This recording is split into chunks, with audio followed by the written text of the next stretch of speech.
Bienvenidos, bienvenidos, viva Cristo Rey, trono de Dios, Maranatá, al ataque. Vamos a seguir no solo indagando, sino descubriendo, masticando y aprendiendo, aprender, que significa tomar en serio, tomar bien en nuestro corazón las enseñanzas del corazón de Cristo a través de la Santa Madre Iglesia y vamos a seguir realizando este recorrido de la teología eucarística que ha sido uno de los sacramentos por antonomasia, se podría decir, en este terrible tiempo que estamos viviendo tan convulso y tan ajetreado en cuanto a herejes y sectas que proliferan por todo el orbe de la tierra, que han atacado el sacerdocio y la Eucaristía. Bueno, y especialmente después del Concilio Vaticano II, todos estos movimientos heréticos y de vacantes se atreven muchos a decir o que solo su Eucaristía es la válida o bien que no hay Eucaristía en la tierra, ¿no? Los sedefinistas, los sedevacantistas, mal llamados tradicionalistas, es decir, grupos sectarios, ¿no? Que se salen de la Iglesia Católica, que no pertenecen al cuerpo místico de Cristo porque enseñan la herejía, no quieren aprender la sana doctrina. Gracias a Dios, yo he salido de todo este lugar, de este pozo oscuro, de estas cavernas del abismo, y el Señor, por pura gracia divina, y gracias a María Santísima, al Santo Rosario, y a la adoración eucarística, que es lo que más odian los demonios, es el santo sacrificio de la cruz y la adoración eucarística. Por eso invito a todo el mundo a que primero vaya a confesarse sus pecados sacramentalmente con un ministro de Dios, de la Santa Madre Iglesia Católica, y segundo, que realice actos de desagravio, de adoración constantes en su corazón y en el templo más cercano a su lugar de donde habita, a su casa, para adorar al Santísimo Sacramento del altar, especialmente los jueves, día dedicado por la Iglesia a la adoración eucarística. Bueno, vamos a continuar. Decirles también que estoy muy contento porque hay muchas personas que, a pesar del cambio tan brutal que ha sucedido en mi corazón, en mi vida en estos últimos meses, gracias, como digo, a la Santísima Virgen, María, Nuestra Señora del Carmen, Nuestra Señora de Fátima, lugares donde he podido rezar, he podido estar, el lugar al final que es la salvación, el arca de la nueva alianza, que es el corazón inmaculado de María, es la que hace que tu corazón sea cada vez más eucarístico y que comprenda que la grandeza de la Iglesia y de la Santa Iglesia Católica, de su santa jerarquía, supera con creces las críticas, las opiniones, los dires y diretes, los chismes que dice Francisco I, el Papa, para pretender arrancar la belleza, la armonía y la sagrada comunión, la comunión plena con Cristo en su Iglesia. La comunión tiene que ser eclesial. Habrá cosas, como siempre he dicho, que estarás más de acuerdo, otras que no, otras que comprenderás más, otras menos, pero el depósito de la fe, la sacralidad, la sacramentaria, la teología católica sigue siendo la misma, se sigue siempre profundizando en los mismos tesoros que están albergados en el Sagrado Corazón de Cristo, que es divino, y como es divino es inagotable, y seguimos siempre buceando en ellos y adorando cada vez más este misterio de nuestra fe, que es misterio de amor, uno y trino, que habita en los cielos, porque Cristo ha ascendido a los cielos, ha penetrado en el santuario, ha ascendido y está sentado a la diestra del Padre, y que viene a la tierra, desciende a la tierra en forma eucarística, en forma sacramental, para que podamos recibirlo en nuestro corazón. Bueno, pues esta devoción eucarística, este hábito constante del cristiano católico, es precisamente lo que le define, lo que le identifica y lo que hace que puedas luchar y combatir contra todos estos herejes que lo que hacen es mancillar el nombre de Cristo, tomar el nombre de Cristo en vano,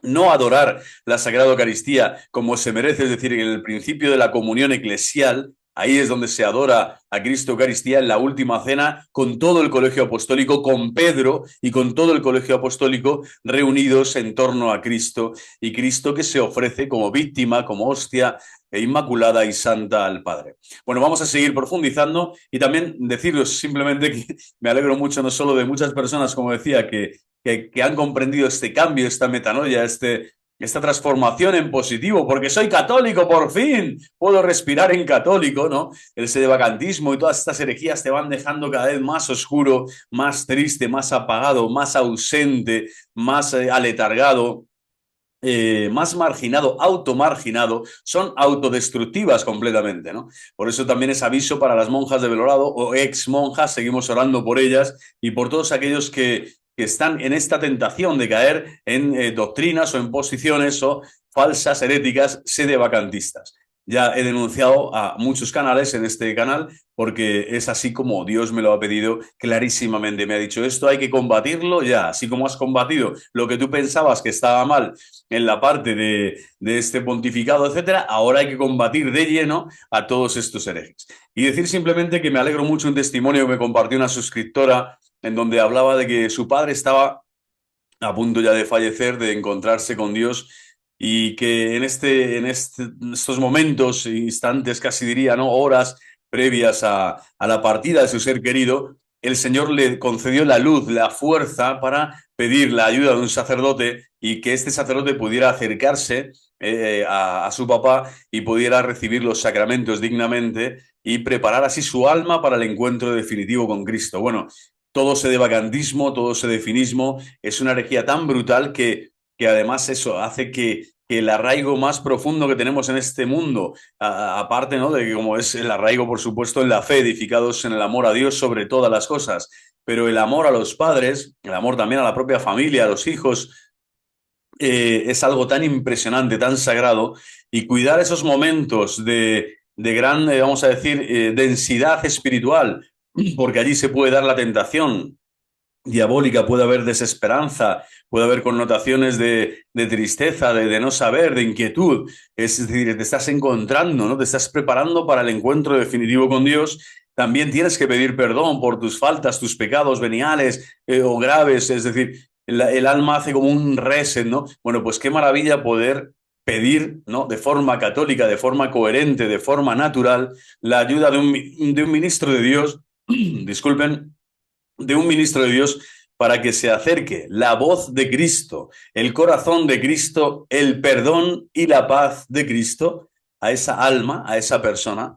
y la abracen por completo y la llenen de esa misericordia que solo Dios da, de esa gracia inefable que es el encuentro definitivo ya, es el preludio de ese abrazo definitivo del alma que solo vive una vez y una vez para siempre y solo va a morir una vez para abrazar a Cristo y pasar a esa segunda vida, la vida eterna, a la vida con mayúsculas en el paraíso y ser así acogido por la corte celestial. Bueno, pues qué maravilla, ¿no? Escuchar así estos.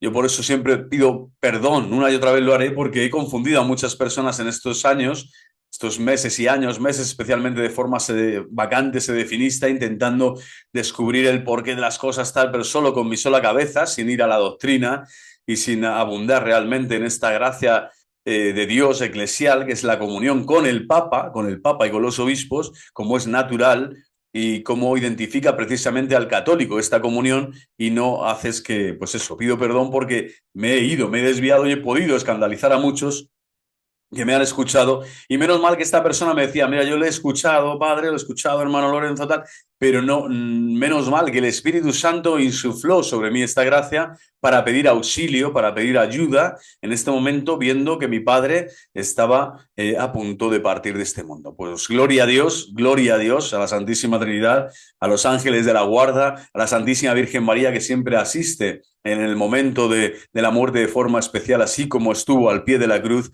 de su Hijo amado y adorado Jesucristo.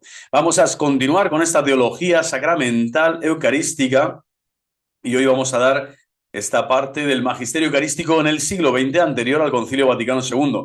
En esta parte vamos a ver mucho del magisterio de su santidad Pío XII, lo cual aviso para navegantes, si todavía queda algún sedevacantista en el canal, que espero que no, pero si alguno todavía queda, que vaya a rebufo, que está en la duda, bueno, pues le viene muy bien ver cómo Pío XII es el primero, ¿no? No solo en confirmar en la fe, sino en abundar teológicamente en la teología eucarística que después el Concilio Vaticano II precisamente va a continuar. Hay una continuidad maravillosa en el magisterio sagrado, que es parte de la revelación pública para un cristiano católico, y por lo tanto, bueno, no hay nada que decir, sino lo que hay que hacer es asentir con fe divina y católica a estas enseñanzas que nos propone la Iglesia.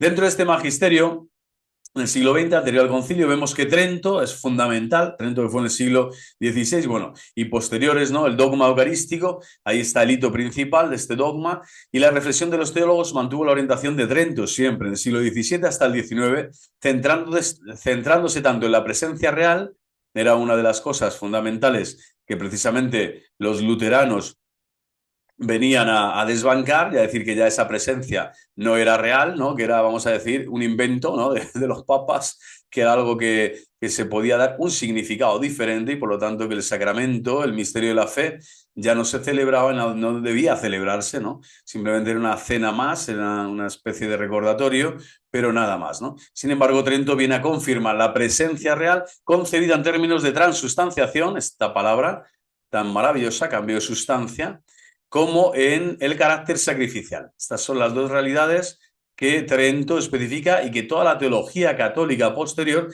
ha recogido siempre y siempre lo hará, porque es magisterio infalible. Entonces, todos los que aluden que el novus sordo tal, no es sacrificio tal, cuando está todo lleno y plagado precisamente de ese sentido sacrificial, tanto en la separación de las especies eucarísticas, las palabras consagratorias de nuestro Señor, en la cruz, en el altar, la cruz en el lateral, la cruz en los templos, es decir, el sentido sacrificial de la presencia real eucarística y de su sacramento por antonomasia, que es la Santa Misa, pues desde luego es algo que siempre tiene que estar en la médula espinal, en el ADN de un cristiano católico auténtico. El florecimiento de escuelas teológicas, favorecido por el crecimiento de importantes congregaciones religiosas, dio lugar a nuevas teorías, que principalmente intentaban explicar lo que Trento había dejado abierto. Voy a ir un poco rápido porque esto tampoco es un tema muy, vamos a decir que alguno ya se ha desconectado. ¿Cómo se relaciona el sacrificio del altar y el sacrificio de la cruz? Esto parece que Trento lo había dejado abierto, es decir, no había profundizado en esta temática. Pío XII, vamos a ver, Papa y otros papas también anteriores a Pío XII, y el propio Concilio Vaticano va a tener como este deber, esta tarea del Espíritu Santo para seguir desgranando, como decimos, el misterio de la fe que ya está desde el principio todo dado, se ha dado por completo, pero que se va expresando y se va desarrollando en una sana progresividad de la teología católica para que el fiel, en el tiempo, en el aquí y ahora de la Iglesia, comprenda siempre mejor, con más enriquecimiento espiritual y con más belleza, los dogmas de la fe. Bueno, el cómo se relaciona el sacrificio del altar y el sacrificio de la cruz. Y esto va a ser esta tarea, ¿no? Que los teólogos, los padres de la Iglesia, van a intentar siempre profundizar. También, como hemos dicho en el capítulo anterior, o en el programa anterior, a través de las circunstancias, de las encrucijadas que la propia ciencia, que la física, que el momento actual de la historia, pues propone también a los filósofos para reflexionar los misterios de la fe. Bueno, se mantuvo también en gran parte la preocupación polémica frente a los protestantes, se subrayaron aspectos de la Eucaristía como el culto fuera de la celebración, el esplendor y solemnidad exterior, ayudada por la sensibilidad barroca y el uso del latín. O sea, esto está claro que Trento potencia el uso del latín, potenció el culto eucarístico fuera de la celebración, toda la solemnidad y el esplendor que merece cada celebración, especialmente por el auge del arte barroco en aquel momento. Y bueno, todo esto se hacía, ¿por qué? Porque había enfrente quienes estaban los protestantes, hoy enfrente a quienes tenemos a los ateos prácticos, ¿no? Al indiferente, al alejado, vamos a decir, al cristiano alejado, o al que está alejado sin ser cristiano, que no participa todavía no se le ha anunciado el Evangelio de nuestro Señor Jesucristo, y a todos los herejes que han caído en herejías, ¿no? Y a estos hay que decirles también que tienen que volver, ¿no? A la fe eucarística y por lo tanto a la solemnidad, al culto eucarístico, por eso la adoración eucarística fuera del sacramento de la Santa Misa, de la celebración de la Santa Misa, y al uso del latín, que siempre va a estar vigente en la Iglesia, es la lengua madre, es la lengua original, es la lengua propia de la Iglesia, la lengua oficial. Por lo tanto, el latín jamás, tampoco el Concilio Vaticano dice jamás que se deje de estudiar latín o que se pierda el latín o que no se celebre el latín, jamás, ¿no? Bueno, vamos a por ello. Fue a finales del siglo XX con autores como Geranger, que sobre todo en el siglo XX, con el movimiento litúrgico, esto es importante, todo este movimiento litúrgico, me imagino que Pío XII era un niño, un joven, cuando todo este movimiento surgió. Cuando se preparó la gran reforma, un joven sería así, seminarista, cuando se preparó la gran reforma del Vaticano II. Es decir, todo esto viene de décadas anteriores al propio concilio, que ciertamente ha supuesto que el tema eucarístico pues haya una importante clarificación. En el siglo de la Iglesia, en el siglo XX, ha ido redescubriendo algunos valores que se habían oscurecido en los últimos siglos, principalmente debido al tono polémico que exigía el momento. Ayudados por el movimiento bíblico también, otro movimiento importantísimo, también el patrístico y el ecuménico. Son movimientos que van a la par, que van de la mano, son coetáneos en tiempo, en lugar, en universidades de teología y en inquietudes a nivel... el Espíritu estaba soplando, el Espíritu Santo que guía y gobierna la Iglesia, para que estos movimientos, el litúrgico, el bíblico, el patrístico y el ecuménico, se dieran y se dieran de ese modo, con tanta intensidad y con tanta densidad, ¿no? Para poder clarificar aspectos que hemos dicho que estaban más oscurecidos o que se habían oscurecido con el tiempo o que no se estaban dando respuestas, como hemos dicho, la respuesta de cómo se relaciona el sacrificio del altar y el sacrificio de la cruz. Entonces, bueno, aquí vienen todos estos movimientos y Pío X ya comienza. Aquí vemos el primer papa ya del siglo XX, que es preconciliar, del Preconcilio Vaticano II, inicia la obra de recuperación con sus decretos sobre la comunión frecuente. San Pío X, nada más y nada menos. Tuve el placer y el honor de celebrar la Sagrada Eucaristía en Roma, en su altar. En el altar, según entras en San Pedro, a mano izquierda, la primera capilla, allí está enterrado este santo Papa Pío X. Y el ayuno eucarístico para los enfermos, tal, se hizo varias aclaraciones y doctrina magisterial de todo un Papa, siempre en referencia a la Eucaristía. Y aquí vemos, en el año 1903, que es cuando nace Santa Gema Galgani, qué maravilla, perdón, cuando muere, disculpen, cuando no muere, bueno, va al cielo. Soy devoto de Santa Gema Galgani, fui bautizado en esta parroquia y es una santa impresionante, mística, pasionista, fabulosa, impresionante, eucarística. Bueno, el sacrificio de la cruz, no, lo vemos aquí, o sea, se está ya dando doctrina acerca del sacrificio de la cruz, porque está hablando de la comunión frecuente, el ayuno eucarístico y la admisión de los niños a la comunión, en el año 1910.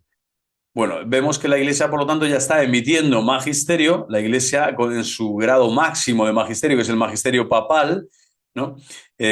Infalible, y bueno, no es ex cátedra en cuanto que no, todavía no está tal, pero aquí está dado es cátedra porque es el Papa, ¿no? El que lo está desarrollando para toda la Iglesia, como una enseñanza para toda la Iglesia. Bueno, Pío XII, además de su doctrina litúrgica, aquí comienza ya con Mediator Dei a pisar el acelerador. 1947, en plena Segunda Guerra Mundial, y sus precisiones sobre el tema de la transustanciación en Humani Generis. 1950, el Pío XII ya está tocando muchísimo el sacramento de la Eucaristía, la teología sacramental eucarística, y por último la vigilia. Retorna, o sea, reforma, retornando en parte a todas esas no indagaciones, sino estudios serios del movimiento bíblico patrístico, ecuménico también, pero sobre todo el bíblico y el litúrgico, por los movimientos que ayudaron también a Pío XII a discernir y a proclamar estas enseñanzas, ¿no? Y también luego toda la Semana Santa en 1955. Es decir, todo esto, fijaros, todo el magisterio de Pío XII referente a la teología eucarística, simplificando el ayuno eucarístico, e introduce la posibilidad de las misas vespertinas. El tema del ayuno ya lo había tocado, como hemos visto antes, Pío X, y permitiendo aún tímidamente los rituales bilingües en varios países. Varios países donde ya se permite el ritual bilingüe, es decir, el latín sigue siendo siempre la lengua madre de la Iglesia, la lengua original eclesiástica por antonomasia, pero se comienzan también a realizar rituales con la venia, con el placet de un papa verdadero, como todos los papas, pero que aquí muchos que dicen, no, Pío XII, solo Pío XII. No, mira, Pío XII abre esa posibilidad queda abierta porque es así, el Espíritu Santo le está pidiendo eso al papa. Y el papa enseña y abre esa puerta, esa posibilidad que entra dentro de la sana doctrina y de la potestad jurisdiccional universal, ¿no? Y plena, completa que tiene el papa. El Concilio Vaticano II, el que aborde, va a ser el que aborda la reforma litúrgica de la liturgia eucarística, contando con todos estos trabajos anteriores de Pío X y de Pío XII, y señala las direcciones en que tenía que enriquecerse su comprensión teológica. Se puede decir que Pío XII, Pío X, etcétera, todos ellos estaban en el Concilio Vaticano II sentados allí, porque todos los padres conciliares estaban haciendo referencias constantes también a su magisterio respecto de esta realidad eucarística. Aunque, como hemos visto, el concilio no desarrolla ningún documento específico para la Eucaristía y lo hará posteriormente Pablo VI, o antes de la clausura del Concilio Vaticano II, en una encíclica que emite para precisamente remarcar la importancia y la naturaleza eucarística de la propia Iglesia. La Iglesia se identifica de lleno, ¿no?, en toda esta dimensión eucarística, porque la Eucaristía edifica, nutre, cimienta la Iglesia. Bueno, la encíclica Mediator Dei, por favor, año 1947, comenzamos con el Magisterio de Santidad Pío XII y es una maravilla, ¿no? Son cosas sencillas al final. Yo lo que hago es expresar esto también escribiendo un poco y haciendo una síntesis porque creo que es lo mejor para que esté en la red y para que cualquier persona pueda decir, ah, pues mira, esto es lo que sucedió y esto es lo que está pasando y también comprender lo que ahora sucede y cómo ahora se puede celebrar la Eucaristía dignamente en el Novus Ordo sin ningún problema, sin ningún pero, sin ningún esque, sin ninguna, vamos a decir, cobertura a Satanás para pensar que ahí se nos ha robado algo, se nos ha quitado algo, cuando es plenamente, ¿no?, aprobada por la Iglesia, confeccionada por la Iglesia y querida por la Iglesia. Y por lo tanto no hay que desdeñar en ningún momento Novus Ordo. Y otra cosa son las disposiciones del sacerdote para celebrar, cómo celebra el sacerdote o el ministro sagrado, cómo esté la asamblea reunida, si realmente guarda el respeto y a la dignidad del sacramento que requiere, cómo son el canto litúrgico, bueno, otros muchos aspectos, pero cuando se celebra con dignidad y se celebra con unción, tanto el Vetus Ordo como el Novus Ordo, la Iglesia está recibiendo a su Señor, a su Rey y a su amado Salvador. Y por lo tanto es plenamente eficaz, hay una eficacia sacramental y unos frutos de esta gracia sacramental espirituales que son indelebles, que están ahí, que son inmarcesibles, que son divinos y que nadie puede tocar. Es la Iglesia la que celebra en el nombre del Señor, in persona Christi e in nomine Ecclesiae, pero que es desde luego el santo sacrificio de la cruz el que expresa de diferentes modos la única riqueza o el único tesoro de la redención, que es el sacrificio redentor de nuestro Señor Jesucristo.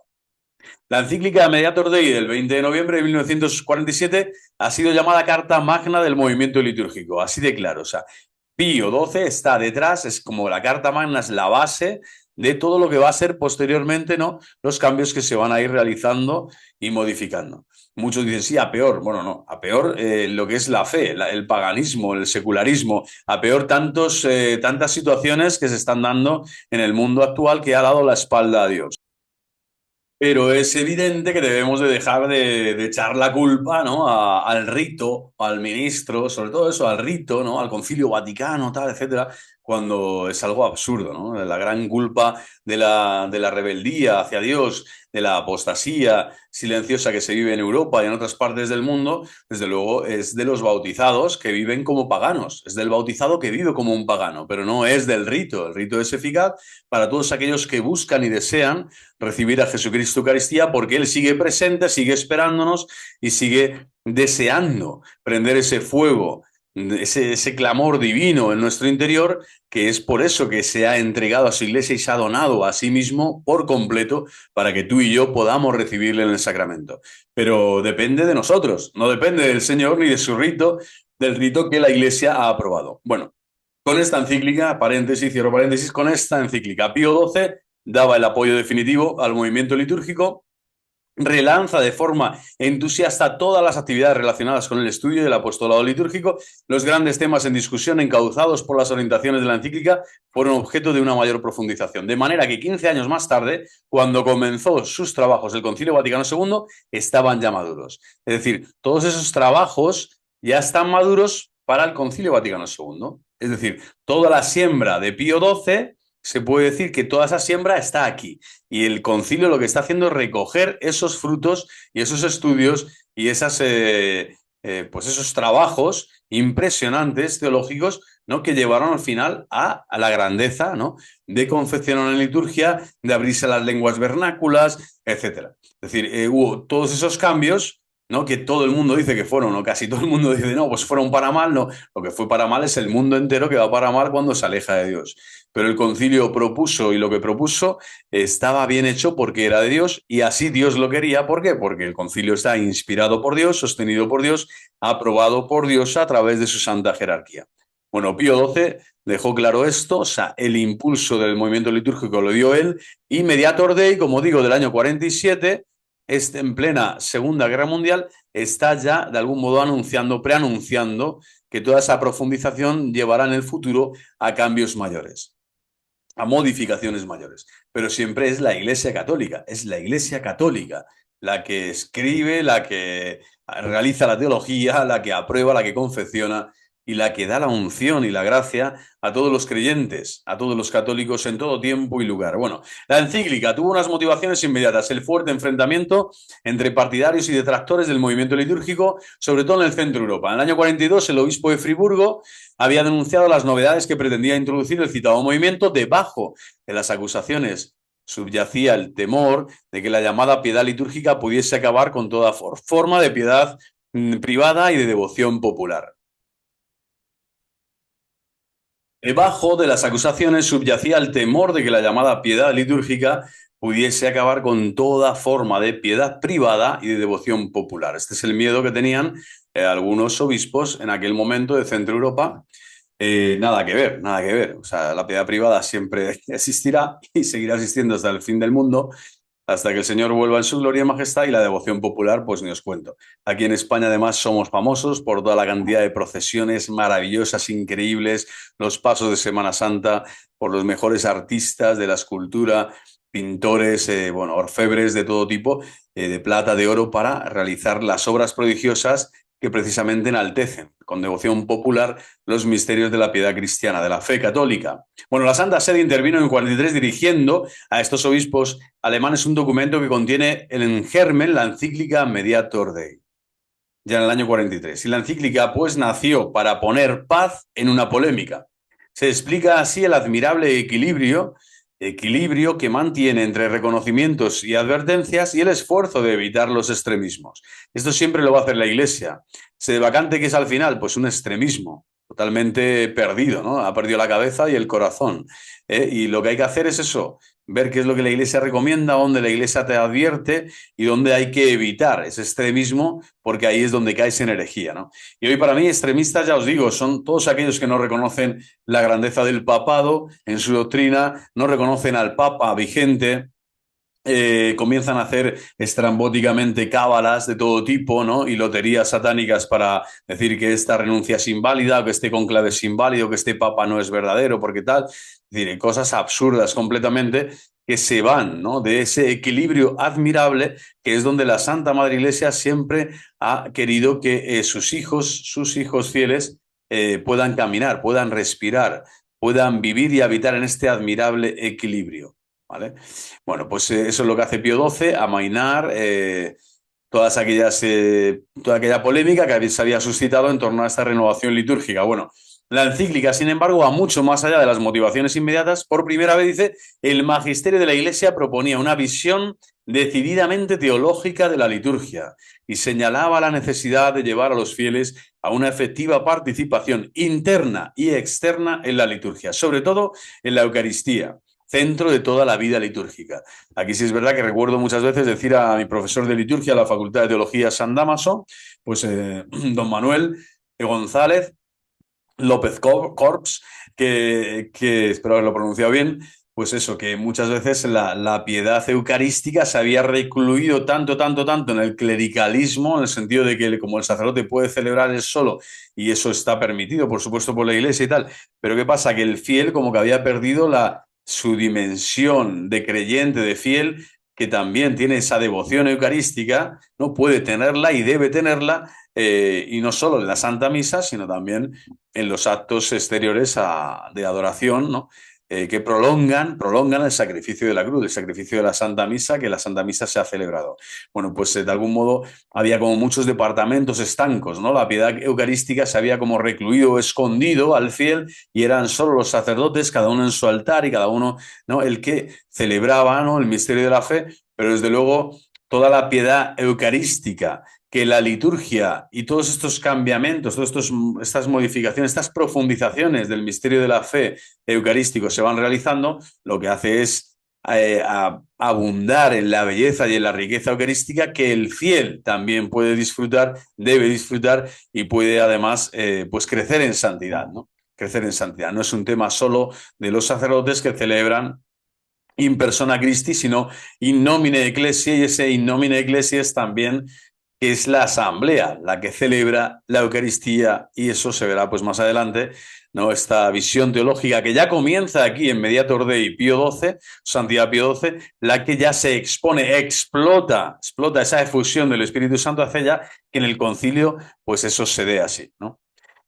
Sin embargo, bueno, todos los sedevacantistas, todos los herejes de turno, pues sí, aluden a siempre eso, que hay teólogos que son más, son los más influyentes, que habían sido avisados que eran posibles herejes o que ya algunos habían sido no tal, cuando en el fondo no había ninguna condena sobre ninguno de ellos y sobre todo que el magisterio infalible de la Iglesia ex cátedra en concilio ecuménico sigue siendo el que es y aprobado por un papa y por lo tanto lo que tienes que hacer es escuchar el concilio, aprender del concilio y obedecer el concilio. Escuchar, aprender y obedecer. Es lo que le toca al fiel cristiano. Y no criticar, decir quién entra, quién sale, esto, lo otro, no. O sea, tienes que, ¿no?, escuchar lo que dice la doctrina de la Iglesia respecto a la teología eucarística. La estructura y el contenido de esta encíclica es impresionante. Bueno, es un poco largo tal, pero bueno, aquí vamos a ver la introducción, Jesucristo Redentor, la continuación de su oficio. Esta es la estructura, es larguísima, son 256 puntos, Mediator Dei, impresionante,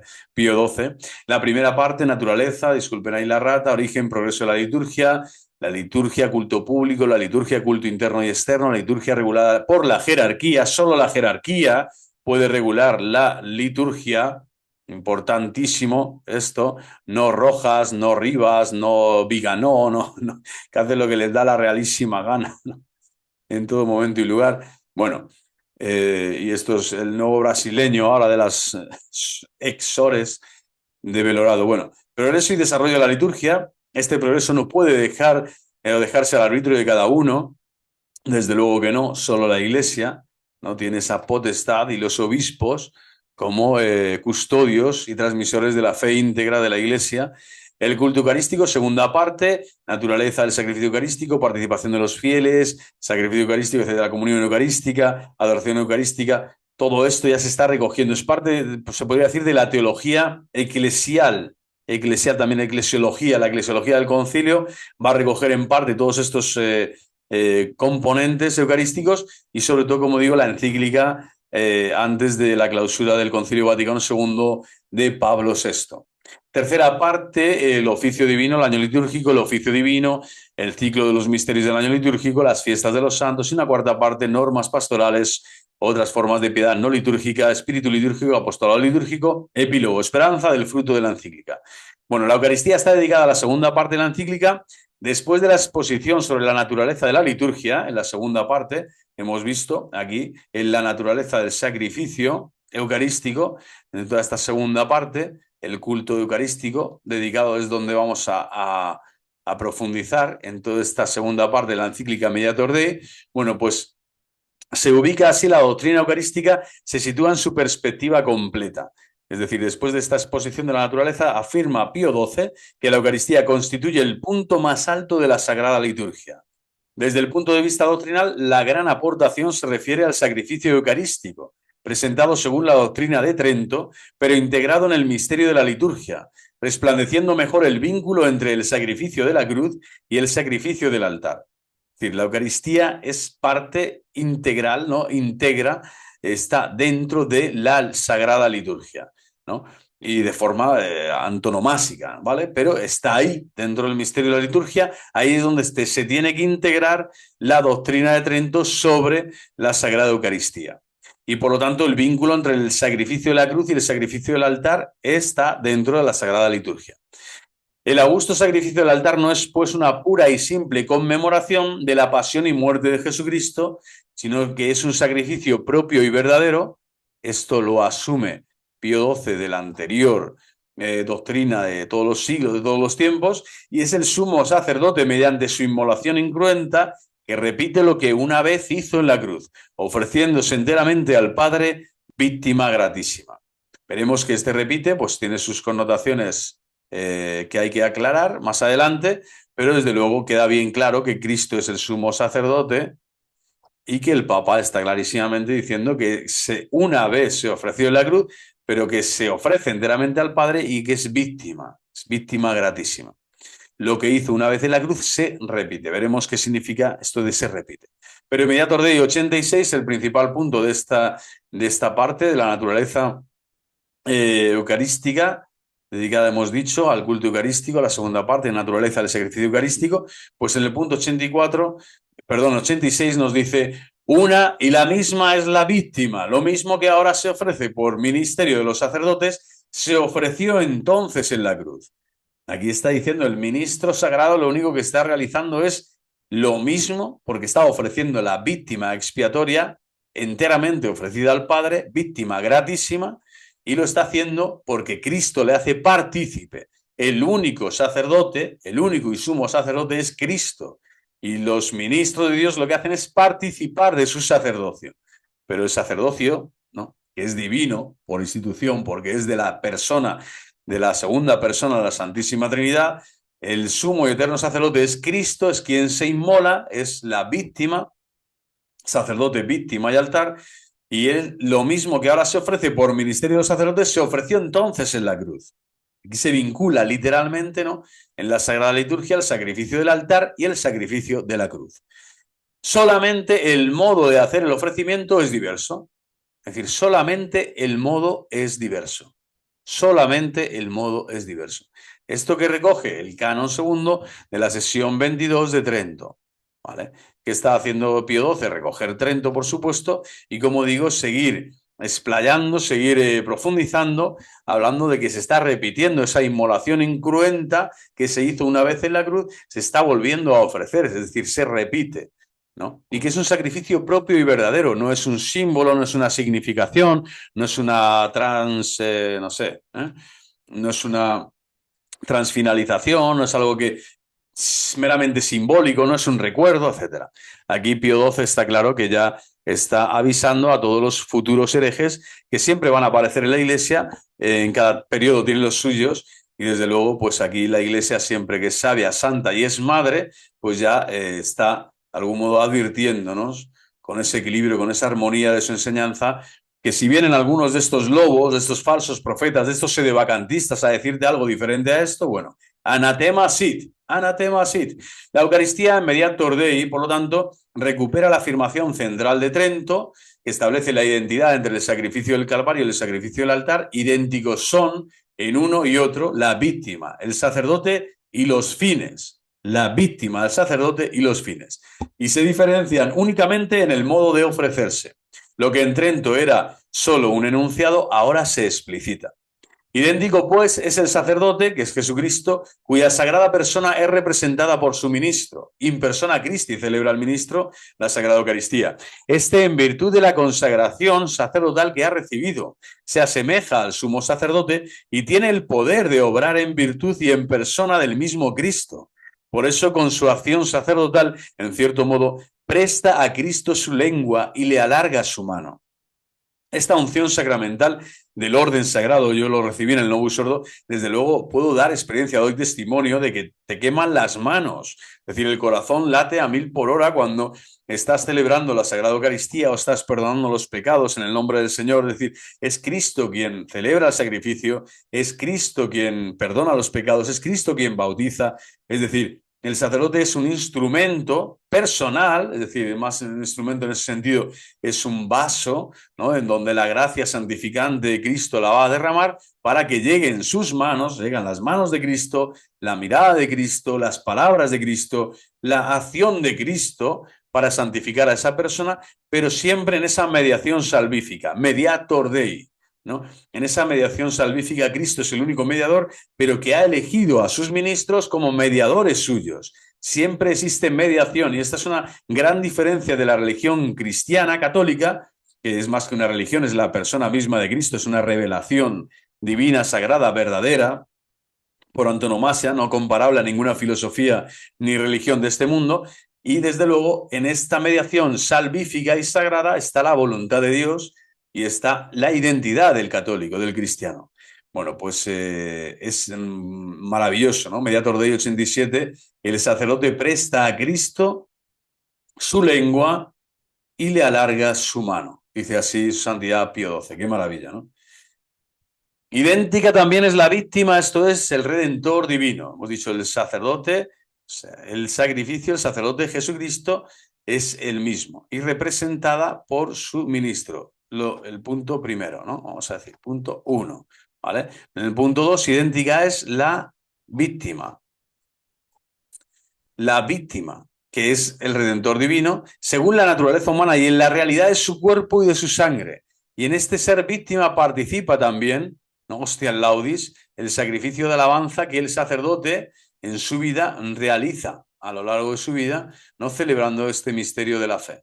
Cristo le hace participar también de su ser víctima, ¿eh? Víctima de expiación, de propiciación, participando del ministerio sagrado del Señor, que es lo que él realizó en vida, ¿no? Perdonar, anunciar el Evangelio, ofrecer la Sagrada Eucaristía, es decir, dar de comer, dar de beber, alimentar, ¿no?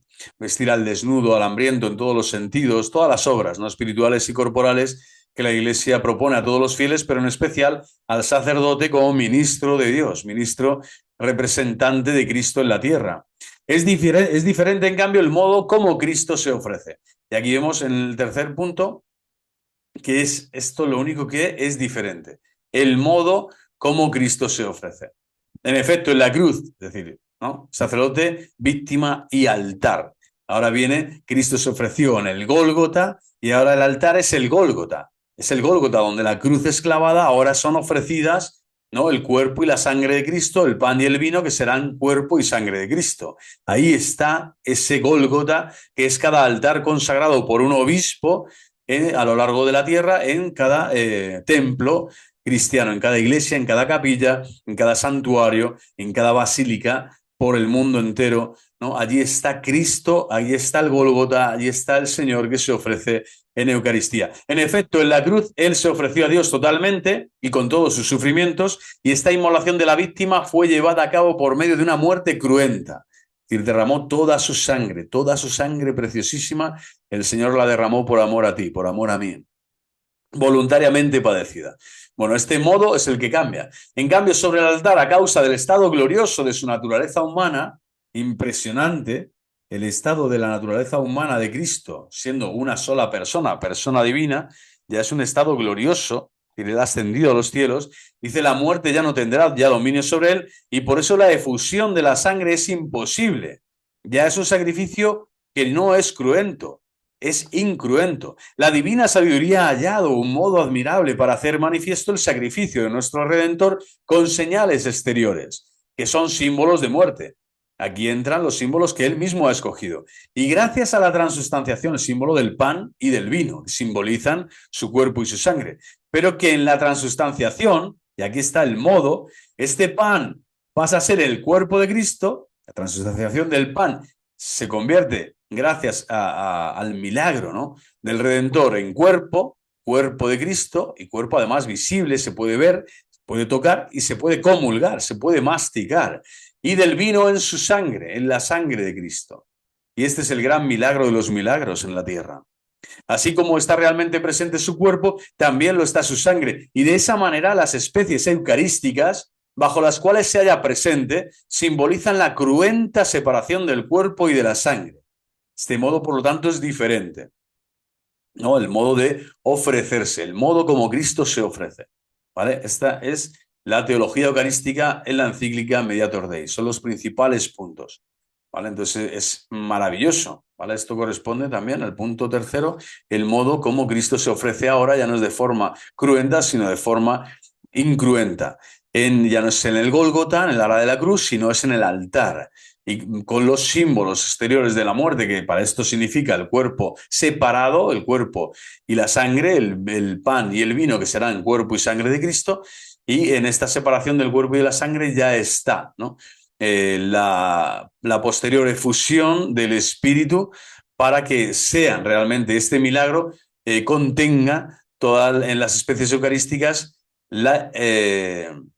la pasión gloriosa de nuestro Salvador en cuerpo, sangre, alma, divinidad a través de estas especies eucarísticas. Es impresionante la Eucaristía. Cuanto más lo medites, ¿no?, más adoras el misterio.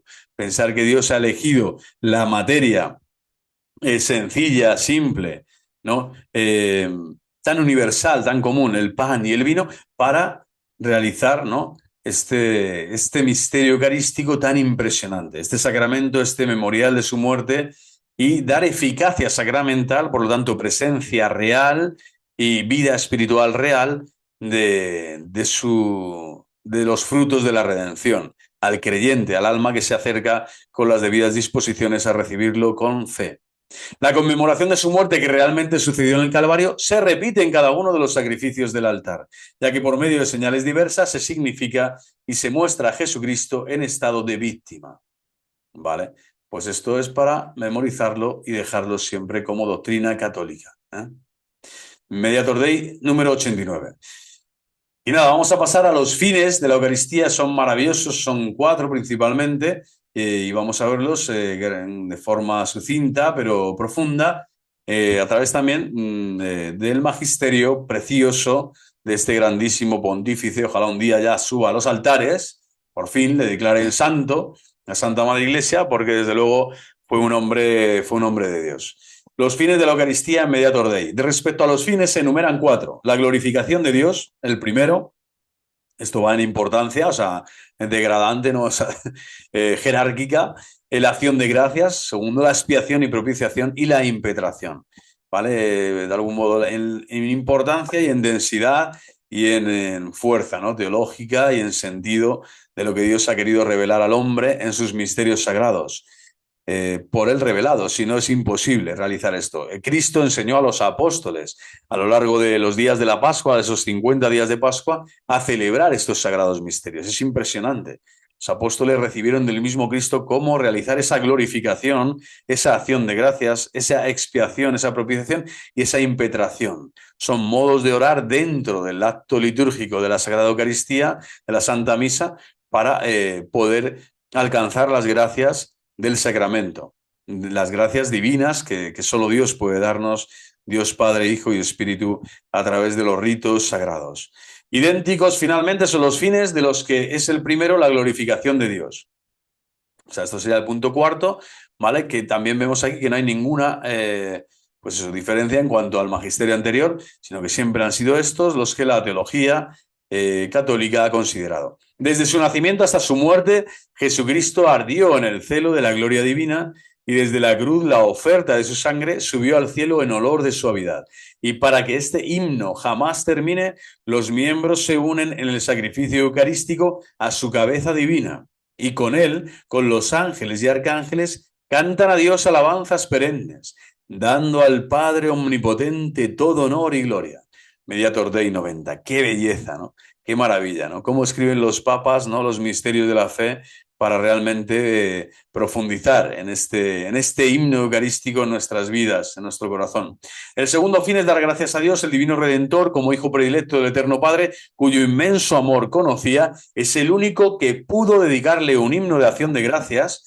Esto es lo que pretendió y deseó dando gracias, Eucharistos, ¿no? Eucaristías es el significado en griego de la palabra Eucaristía, en la última cena. Y no cesó de hacerlo en la cruz. Es decir, fijaros, la cruz es la prolongación de lo que ya se celebró en la última cena. Esta acción de gracias comienza la Eucaristía en la última cena y la vincula al magisterio sagrado de la Iglesia al ara de la cruz, al Gólgota. Porque Cristo allí está dando gracias al Padre, está derramando su vida, entregando su vida, ofreciendo su vida, su donación de sí a toda la Iglesia, porque para esto he venido, Padre, no para cumplir no mi voluntad, sino la tuya, ¿no? Dijo en Getsemaní, sobre todo remarcando eso, que Dios va a realizar esta obra de la redención prodigiosa a través de la donación, de la entrega del Hijo, de la entrega del Hijo por el Padre. El Padre entrega al Hijo, tanto amó Dios al mundo que entregó a su Hijo único, para que todo el que crea en él tenga vida y vida eterna, vida en abundancia. Ni cesa jamás en el augusto sacrificio del altar esta acción de gracias. Y vincula el Gólgota ahora al sacrificio del altar. Es decir, a cada misa celebrada con fe y con devoción en cualquier parte del mundo, de la tierra, cuyo significado precisamente es la acción de gracias o Eucaristía. Y esto porque digno y justo es, en verdad, debido y saludable. Mediator Dei 91. Son las palabras con las que inicia el prefacio siempre de la Santa Misa, en esta parte antes de las palabras consagratorias, ¿no? Digno y justo es, en verdad, debido y saludable. El tercer fin es la expiación y la propiciación. Nadie en realidad, excepto Cristo, podía ofrecer a Dios omnipotente, una satisfacción adecuada por los pecados del género humano. Por eso quiso él inmolarse en la cruz, víctima de propiciación por nuestros pecados. Y no tan solo por los nuestros, sino también por los de todo el mundo, por los de todo el mundo. Primera carta de Juan 2:2. Asimismo se ofrece todos los días sobre los altares. De nuevo, asimismo se ofrece sobre los altares por nuestra redención y lo hace todos los días se ofrece. Por eso se puede y se debe quien pueda asistir a misa diaria. Libres de la condenación eterna, para que libres de la condenación eterna seamos acogidos entre la grey de los elegidos. Y eso no solamente para nosotros, los que vivimos aún en esta vida mortal, sino también para todos los que descansan en Cristo. ¿No? Descansar en Cristo, reposar en Cristo, es decir, todos los que ya han partido de este mundo y también todas las almas que reciben el sufragio de la Santa Eucaristía, de la acción de gracias, de la expiación, en la oración intercesora, ¿no? De toda la Iglesia por las almas del purgatorio, todas aquellas que necesitan, ¿no? Las gracias celestiales que este sacrificio a los que todavía están en tiempo de merecer, que somos los peregrinos, los católicos que peregrinamos en este mundo, podemos ofrecer estas oraciones uniéndonos a Cristo para el bien de nuestros hermanos, ¿no? En expiación, en sufragio, ganando indulgencias parciales, plenarias, que la Iglesia concede también cuando se participa de la Sagrada Eucaristía, se reza por el Papa, por sus intenciones, etcétera, y se dan las condiciones para que estas indulgencias se apliquen, que nos precedieron con la señal de la fe y duermen ya el sueño de la paz. Porque tanto vivos como muertos no nos separamos, sin embargo, del único Cristo. Por lo tanto, este fin de expiación y propiciación, estamos viendo que todas esas gracias celestiales llegan también al más allá, ¿no? En el purgatorio, a ese estado, esa anticipación del cielo, que millones de personas, de almas probablemente estén viviendo y experimentando, ¿no? Porque necesitan esa purificación del corazón por los pecados cometidos, ¿no? Y no perdonados o no, de algún modo, esas deudas que todavía no han sido saldadas por la falta de reparación en este mundo, ese amor que se podía haber dado de más y que no se dio, esa virtud que se podía haber desplegado con toda la pasión y todo el ardor misionero y que nunca, que se quedó ahí, que se quedó en arenas movedizas o en esas semillas que dio Dios al corazón del hombre y que el hombre las tiró al barro, las tiró al terreno pedregoso o al terreno lleno de zarzas. Bueno, ahí está el purgatorio para purificar el corazón del creyente en ese estado que es un sueño de paz, que es descansar en Cristo, pero que todavía no están plenamente, no han sido incorporados a la iglesia triunfante, todavía no están participando plenamente, ¿no? De la visión beatífica, es decir, de la bienaventuranza eterna, del estado glorioso pleno, ¿no? De las almas. Y en el futuro de los cuerpos, cuando el Señor restaure todo y los cuerpos sean glorificados a la vida eterna, aquellos que sean salvos. Bueno, no nos separamos, por lo tanto, del único Cristo. Mediator Dei 92. Maravilloso este tercer fin de la Eucaristía.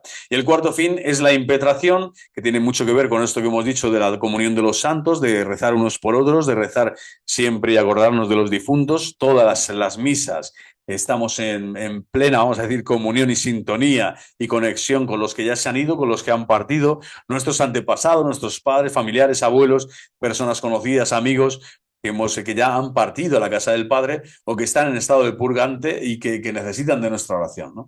Bueno, el hombre, hijo pródigo, ha malgastado, disipado todos los bienes recibidos del Padre Celestial, así se ve reducido a la mayor miseria y necesidad, pero desde la cruz Jesucristo ofreciendo plegarias y súplicas con clamor, con grande clamor y lágrimas. Imaginaros las lágrimas de Cristo. Fue oído, escuchado en vista de su reverencia. Carta a los Hebreos 5:7. Y en los sagrados altares ejerce la misma eficacia mediadora, a fin de que seamos colmados de toda clase de gracias y bendiciones. Fijaros, ¿no? Te está diciendo la Eucaristía, Cristo llora de amor eterno por ti, llora de amor, se deshace. Son lágrimas de amor eterno. Son lágrimas de amor eterno. No son lágrimas para que tú te entristezcas o digas, madre mía, todo lo que he hecho sufrir al Señor, que está muy bien y también si haces un examen de conciencia y necesitas confesar tus pecados, porque hacer llorar al Señor es lo peor que podemos hacer en este mundo.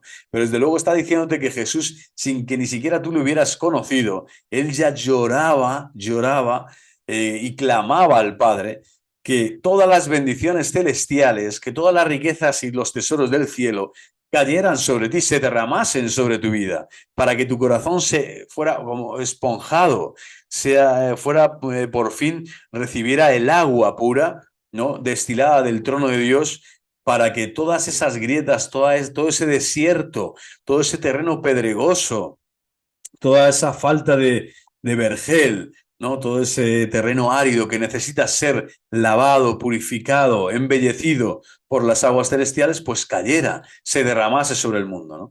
Y esas lágrimas son de amor eterno, solo Cristo nos ha amado así, ¿no? Como dice San Pablo, incluso, ¿no? Cuando éramos pecadores, cómo nos ha amado el Señor, imagínate, ¿no? Ahora ya siendo suyos, habiendo sido incorporados a Él por el bautismo. Por eso hay que enseñar cada vez más la doctrina de la fe y llamar a los que ya han sido bautizados a la conversión, ya sean también sedevacantes, sean herejes, porque están a tiempo de centrar su mirada y su corazón de nuevo en la sana doctrina y descubrir que Cristo sigue clamando y llorando para que sus almas sean reconducidas a la grey, al redil de Cristo, al único redil de Cristo que es la Santa Iglesia Católica, porque el Señor les espera allí siempre, siempre está allí con los brazos abiertos, esperándote para darte lo mejor, fijaros, para que seas colmado, no te va a dar un poquito, no te va a dar una migaja.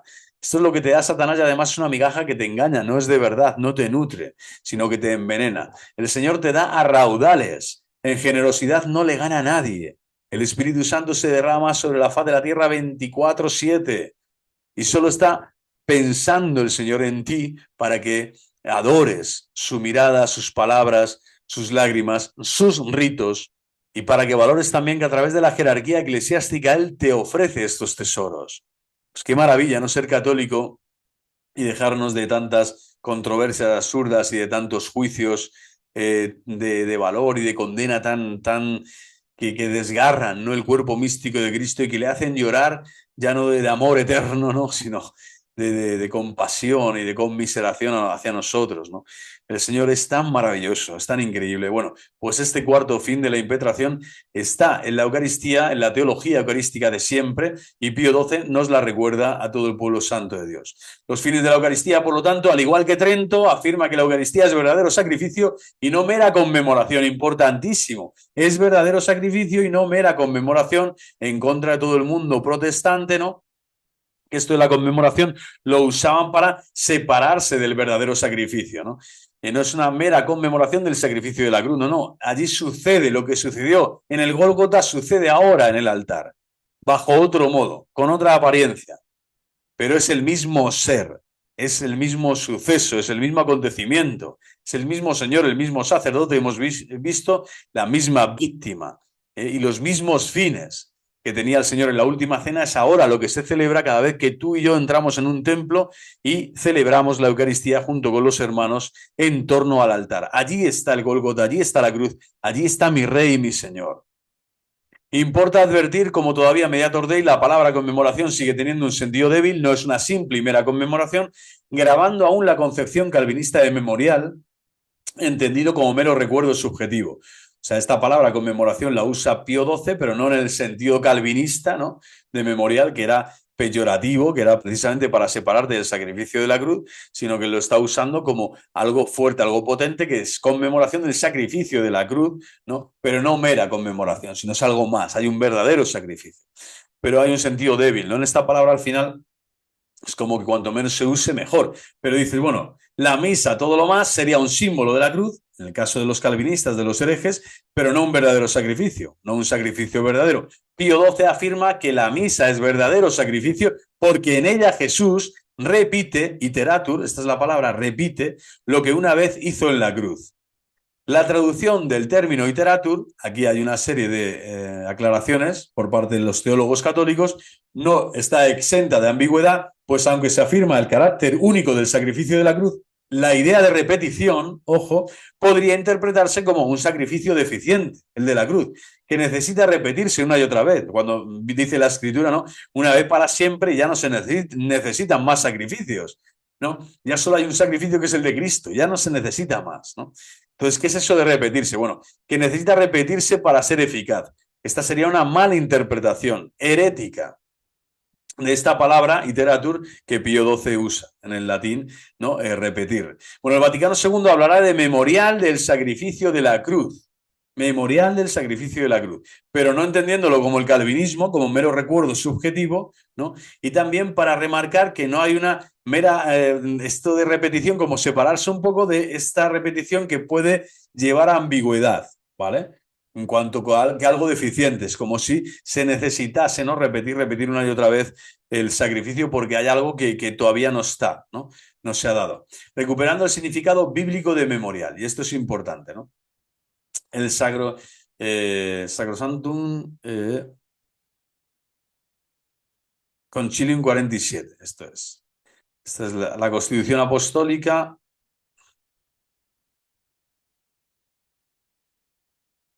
en el número 47 del Concilio Vaticano II. Aquí estamos. Vale, pues los fines de la Eucaristía seguimos en la misma línea dentro. La encíclica ofrece una aclaración sobre la comunión como parte integrante de la misa, aunque no esencial. Siendo necesaria para el sacerdote la comunión eucarística, ¿vale? Es necesaria siempre para el sacerdote, tiene que comulgar todo lo que sea realmente la forma que ha consagrado. Y es recomendable la disposición de vida para los fieles. Es decir, no es obligatoria la comunión, nunca lo será, sino que es el fiel el que tiene que también en conciencia saber si puede acceder al sacramento y recibirlo dignamente, para no caer en pecado mortal, en sacrilegio.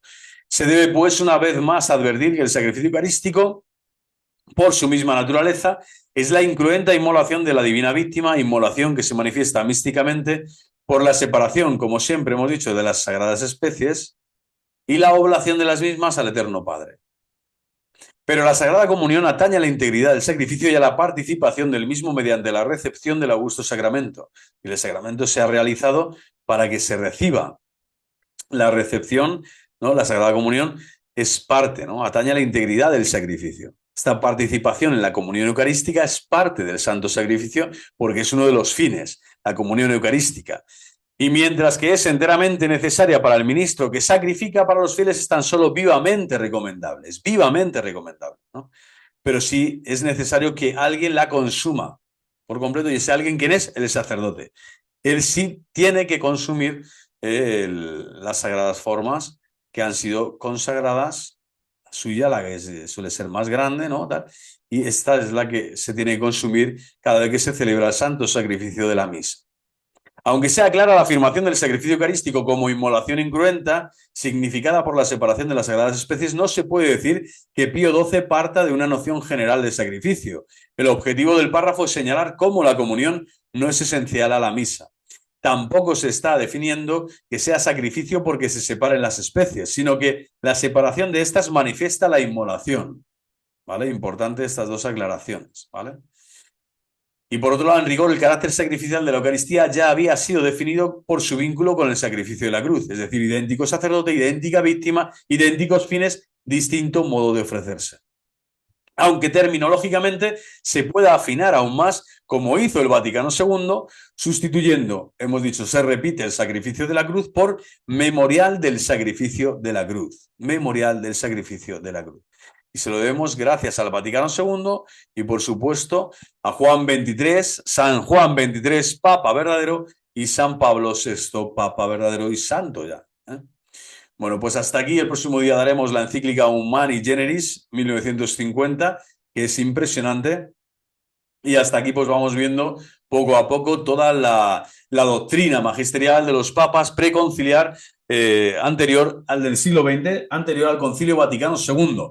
Desde aquí les deseo siempre esa vida santa, esa vida llena de intensa oración, de piedad cristiana y de saber ofrecer y participar cada vez más de la misa dominical, del rito que la Santa Misa nos propone y nos ofrece a los cristianos, que es alimentarnos de la palabra, la presencia de Cristo en su palabra, de la presencia de Cristo en la comunión con los hermanos, de la presencia de Cristo en el santo sacrificio del altar, de la presencia de Cristo también en la homilía del sacerdote, de las enseñanzas, de las inspiraciones que Cristo nos da en el aquí y ahora de la Iglesia para seguir acogiendo la verdad del Evangelio, que es el que nos nutre y es por el que vivimos. Es donde tenemos que caminar. En Cristo vivimos, nos movemos y existimos. ¡Viva Cristo Rey! ¡Viva el corazón inmaculado de María! El próximo día continuaremos y yo creo que ya terminaremos de perfilar y de ahondar en esta parte anterior al Concilio Vaticano II. Después queda todavía muchísimo más.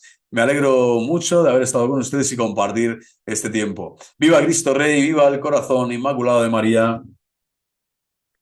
Y que Dios Todopoderoso, Padre, Hijo y Espíritu Santo nos sigan bendiciendo y nos sigan dando los tesoros celestiales y eucarísticos que el Señor no deja de derramar sobre la tierra. Hasta la próxima.